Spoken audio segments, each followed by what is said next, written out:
Dan Marino is healthy and ready to go tonight. Just 2 touchdown passes away from tying Fran Tarkenton for the all-time record in the NFL. 3 from breaking it. You know, it's funny, as we're joined by Jim Mandich. We had a nickname for Danny in his rookie year and second year and third year. His nickname was Touchdown, and for one very good reason. He had a dog that was named Touchdown, and Dan just loved this dog, and sure enough, they were always together, and he became TD. And tonight, it's very appropriate as he gets set to break this record. He'll own all the records before it's over. I think it's appropriate. You're playing the 49ers, and I think the player he's always been compared to in terms of being the greatest quarterback of all time has been Joe Montana.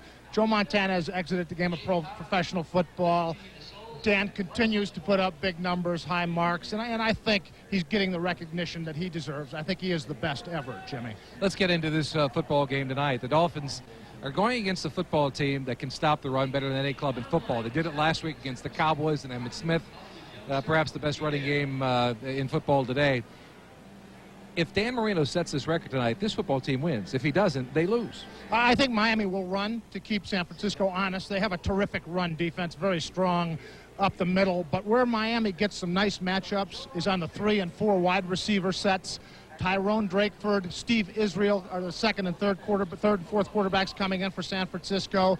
And I think operating from the slot, Jimmy, you got Gary Clark and O.J. McDuffie. I think Miami is going to utilize that formation a lot and get a lot done with that formation. Let's turn it around for just a second and talk about the Niners and their offensive abilities. Steve Young warmed up tonight. He's in uniform.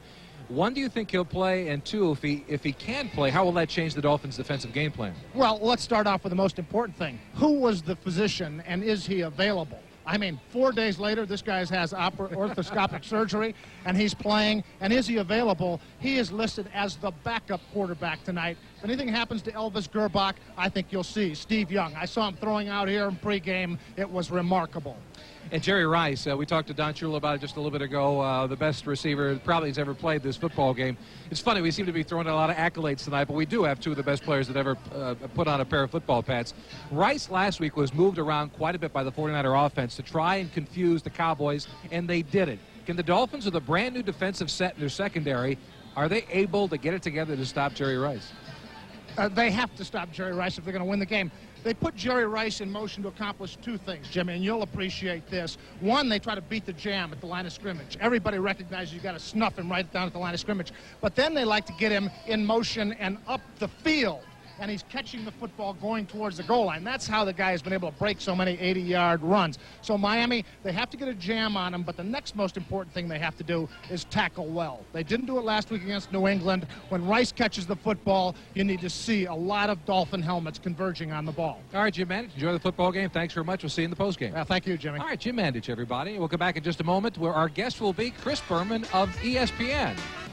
Chris Berman of ESPN, how are you tonight, Chris? Hey, James, how are you? I'm doing just fine. Your traveling band continues to go around the NFL. Well, it's important to build up those miles. You know, and this game was one you targeted before the season started, even though, you know, both at 6 and 4, I think you would have gotten some odds from everybody that would have said both teams got to be better than that. But maybe it heightens the urgency of this game because neither team can really afford that many more slips. You know that. No, they really can't. Chris, here in South Florida, maybe we're too close to the situation.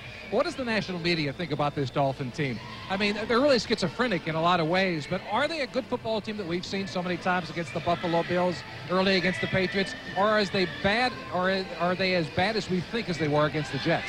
Well, you know, Jimmy, it's a head-scratching season for almost every team, except for maybe Dallas, and of course they had their game a week ago, and certainly Kansas City and Oakland a little. I mean, the other 27 teams are all head-scratchers. So I would say the national perception of the Dolphins is people remember the way they came out. They're the last team to lose a game. They know who the quarterback is. And with nationally, you got to remember this, with Joe Montana retired, Dan is obviously everybody's favorite son, so they're kind of pulling for him. I still think that the feeling is that, yes, they can get to the Super Bowl. But if you look at the ball club critically, you know the one thing they won't have is a dominating defense. That's not a knock on Olivedati or Shula or the players, but the front line, except for Bowens, isn't real big. So they have to do some other things. So they won't win by dominating on defense. But yet, they got Brian Cox, they got a Troy Vincent, they've got some playmakers like Coleman they can be an effective defense with the turnovers. Offensively, of course, they've got all sorts of weapons. Parmalee's a better back than a lot of people know. So I've taken 2 minutes to answer a simple question, but then again, I can do that. I think the perception is that, yes, they can easily represent the AFC. I'm not just saying that because I'm standing here. All right, Chris Berman, thanks so much for taking the time to join us tonight. Best luck. Are you going long tonight? Yes, I am. And you know what? You are a lucky man that I retired before you started doing nicknames. I would have loved to have seen you. No, yours I might have to leave alone. I think you would. Yeah. Chris Berman, thanks so much. All right, Enjoy the James, football game.